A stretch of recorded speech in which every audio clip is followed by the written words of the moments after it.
विजय चौधरी भले निशांत कुमार के साथ रह जाएं, लेकिन संजय झा जो कि आरएसएस और भाजपा के बैकग्राउंड से आए हुए लोग हैं, वे कब तक रहेंगे निशांत कुमार के आने के बाद भी ये नहीं कहा जा सकता।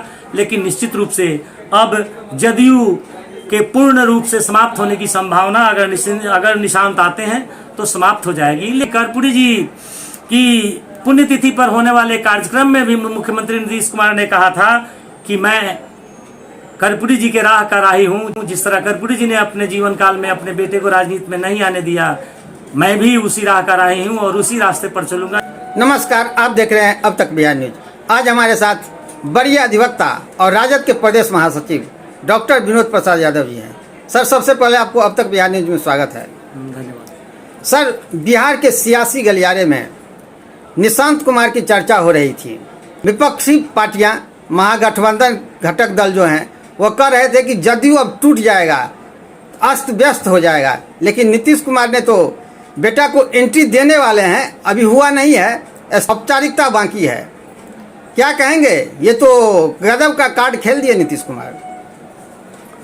जहां तक जनता दल यूनाइटेड के टूट की संभावनाओं पर जो आपने महागठबंधन के घटक दलों के द्वारा उठाए गए सवाल की चर्चा किया, तो निश्चित रूप से आज भी जनता दल यूनाइटेड की टूट की संभावना से इनकार नहीं किया जा सकता है। निशांत कुमार की राजनीति में जो एंट्री की प्रबल संभावना है, संभावना क्या बल्कि स्पष्ट होने जा रहा है, क्योंकि घोषणा अभी बाकी है।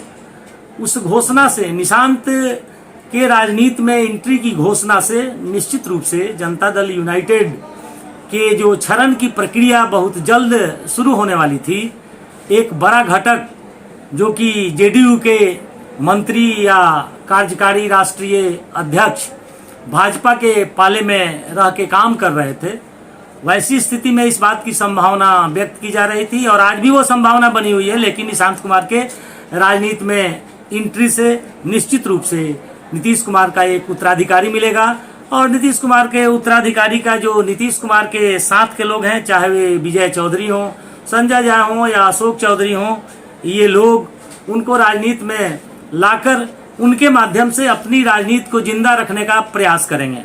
क्योंकि विजय चौधरी हों या संजय झा हों या नीतीश कुमार के बाद जेडीयू का कोई भी नेता हो, उनका अपना कोई ऐसा अस्तित्व नहीं है, कोई पहचान नहीं है जिसके बल पर वे अपनी राजनीति को बनाए रख सकें।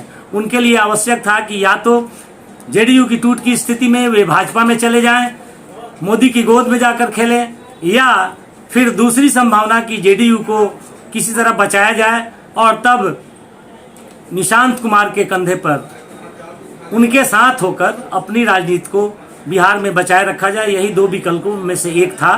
तो एक विकल्प चूंकि सामने आया है, नीतीश कुमार ने अपने बेटे को राजनीति में लाने के लिए एक माहौल बनाने का प्रयास, जो कि होली के दिन मुख्यमंत्री निवास पर देखा गया, उस पर ज्यादा हमें कहने की जरूरत नहीं है।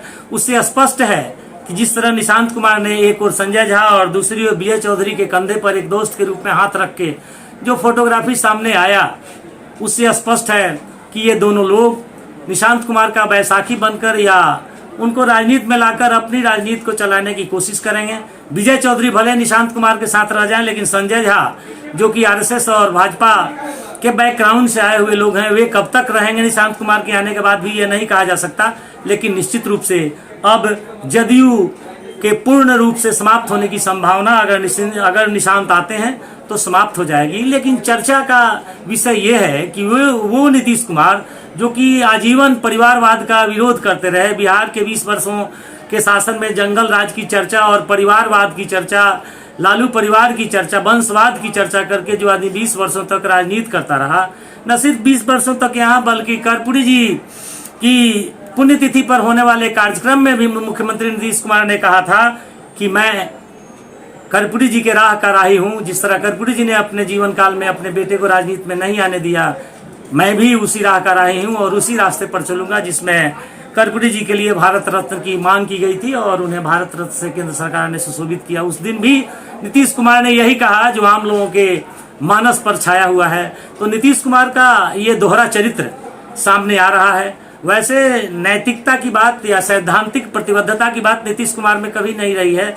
ये लोगों ने जो 20 वर्षों में इधर आना उधर जाना, यानी पलटू राम की स्थिति जो नीतीश कुमार ने बनाया उससे स्पष्ट है कि सैद्धांतिक प्रतिबद्धता या नैतिकता की बात नहीं रही है। भले लोगों को बरगलाकर और जंगल राज की बात सामंती ताकतों को अपने साथ रखकर लालू परिवार का भय दिखाकर शासन में बने रहना उनका काबिलियत रहा है, इसी के आधार पर सत्ता में बने रहे। क्या सर, क्या लगता है ये भाजपा के मुंह पर ये नीतीश कुमार तमाचा मारे हैं क्या? नीतीश कुमार के विषय में चाहे पलटू राम या जो भी निगेटिव बातें कही जाए, लेकिन नीतीश कुमार राजनीतिक रूप से बहुत परिपक्व लोग हैं और नीतीश कुमार बहुत अच्छी तरह जानते हैं कि किस परिस्थिति में कौन कार्ड खेलकर हम अपनी कुर्सी पर बने रह सकते हैं।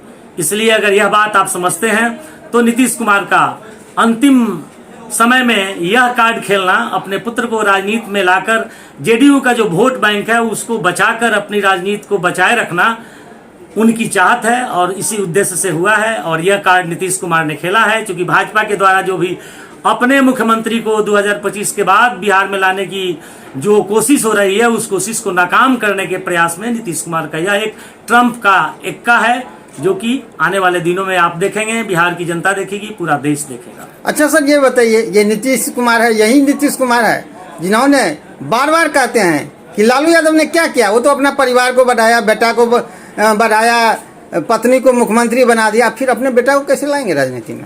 जहाँ तक नीतीश कुमार का चर्चा का सवाल है तो नीतीश कुमार की यह चर्चा केवल लालू परिवार पर रही है, लेकिन उन्हीं के घटक दल रामविलास जी के बेटे भी राजनीति में हैं।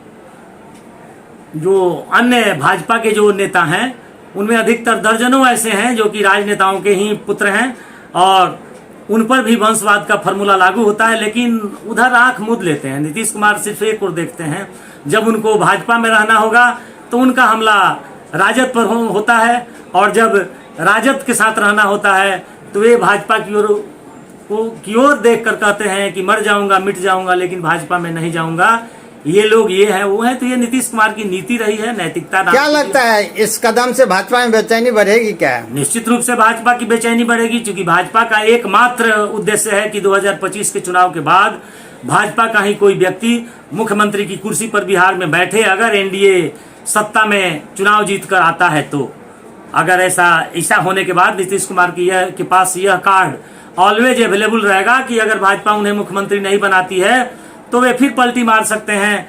और जो विपक्ष है वह जो सांप्रदायिक शक्तियां हैं, उन सांप्रदायिक शक्तियों को सत्ता से अलग रखने के लिए देश हित का ख्याल रखते हुए, प्रदेश हित का ख्याल रखते हुए, जहर घोंटने का काम करते हुए भी नीतीश कुमार को मुख्यमंत्री के रूप में बनाए रखने की कोशिश करेंगे।